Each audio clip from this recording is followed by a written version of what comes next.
ఆయన యాకోబు వంశస్థులను యుగ యుగములు ఏలును. ఆయన రాజ్యము అంతము లేనిదై ఉండునని ఆమెతో చెప్పాను. అందుకు మరియా, నేను పురుషుని ఎరుగనిదాననే ఇదేలాగు జరుగునని దూతతో అనగా, దూత, పరిశుద్ధాత్మ నీ మీదికి వచ్చును, సర్వోన్నతుని శక్తి నిన్ను కమ్ముకును, గనుక పుట్టబోవు శిశువు పరిశుద్ధుడై దేవుని కుమారుడనబడును.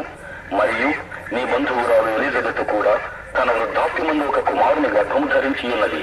గొడ్రాలనబడిన ఆమెకు ఇది 6వ మాసము. దేవుడు చెప్పిన ఏ మాట అయినను నిరర్ధకము కానేరదని ఆమెతో చెప్పాను. అందుకు మరియా, ఇదిగో ప్రభువు దాసురాలను, నీ మాట చొప్పున నాకు జరుగునుగాక అనెను. అంతటా దూత ఆమె వద్ద నుండి వెళ్ళెను. ఆ దినమున మరియ లేచి యూదా ప్రదేశములోని కొండసీమలో ఉన్న ఒక ఊరికి త్వరగా వెళ్లి జకర్యా ఇంటిలో ప్రవేశించి ఎలిజబెతుకు వందనము చేశాను. ఎలిజబెత్ మరియ యొక్క వందన వచనము వినగానే ఆమె గర్భములో శిశువు గంతులు వేసెను. అంతటి ఎలిజబెత్ పరిశుద్ధాత్మతో నిండుకునినదై బిగ్గరగా ఇట్లనెను, స్త్రీలలో నీవు ఆశీర్వదింపబడిన దానవు, నీ గర్భఫలమును ఆశీర్వదింపబడును. నా ప్రభువు తల్లి నా యొద్దకు వచ్చుట నాకు ఎలాగూ ప్రాప్తించెను. ఇదిగో నీ శుభవచనము నా చెయ్యిని పడగానే నా గర్భములోని శిశువు ఆనందముతో గంతులు వేసెను. ప్రభువు ఆమెకు తెలియచేయించిన మాటలు సిద్ధించును గనుక నమ్మిన ఆమె ధన్యురాలు అనెను. అప్పుడు మరియ ఇట్లనెను, నా ప్రాణము ప్రభువును ఘనపరచుచున్నది. ఆయన తన దాసురాలి దీనస్థితిని కటాక్షించెను.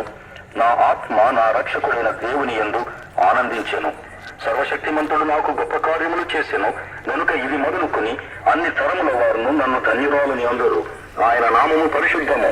ఆయనకు భయపడు వారి మీద ఆయన కనికరము తరతరములకు ఉండును. ఆయన తన బాహువుతో పరాక్రమం చూపెను.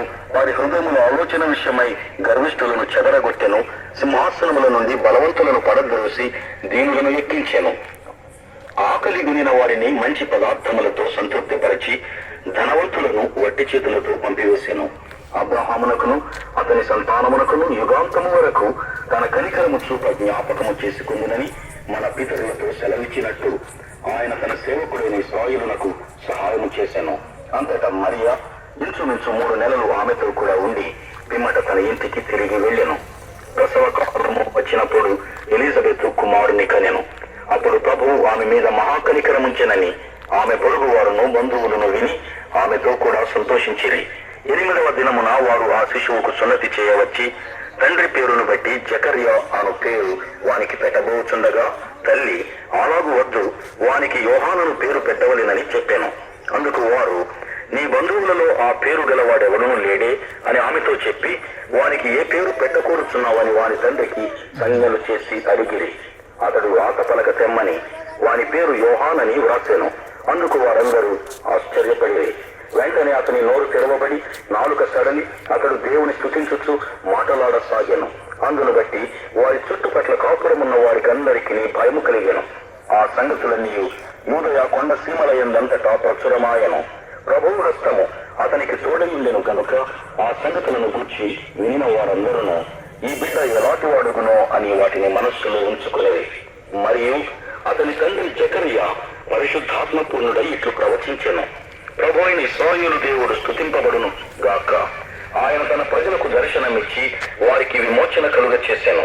తన సేవకుడైన దావీదు వంశమునందు మన కొరకు రక్షణ శృంగమును, అనగా మన శత్రువుల నుండి మనలను ద్వేషించు వారందరి చేతి నుండి తప్పించి రక్షణ కలుగ చేశాను.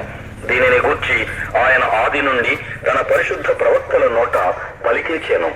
ఆయన మన పితరులను కరుణించుటకును తన పరిశుద్ధ నిబంధనను, అనగా మన తండ్రి అయిన అబ్రహాముతో తాను చేసిన ప్రమాణమును జ్ఞాపకము చేసుకున్నటకును, మనము శత్రువుల చేతి నుండి విడిపింపబడి మన జీవిత కాలమంతయు నిర్భయులమై ఆయన సన్నిధిని పరిశుద్ధముగాను నీతిగాను ఆయనను సేవింపను అనుగ్రహించుటకును ఈ రక్షణ కలుగ చేశాను. మరియు ఓ శిశువా, నీవు సర్వోన్నతుని ప్రవక్తవు అనబడుదో, మన దేవుని మహావాత్సల్యమును బట్టి వారి పాపములను క్షమించుట వలన తన ప్రజలకు రక్షణ జ్ఞానము ఆయన అనుగ్రహించున్నట్లు ఆయన మార్గములను సిద్ధపరచుటకై నీవు ప్రభువులకు ముందుగా నడుతువు. మన పాదములను సమాధాన మార్గములోనికి నడిపించున్నట్లు చీకటిలోను మరణ ఛాయలోను కూర్చుండు వారికి వెలిగించుటకై ఆ మహావాత్సల్యమును బట్టి పై నుండి ఆయన మనకు అరుణోదయ దర్శనము అనుగ్రహించాను. శిశువు ఎదిగి ఆత్మయందు బలము పొంది ఇశ్రాయేలునకు ప్రత్యక్షము దినము వరకు అరణ్యములో ఉండెను.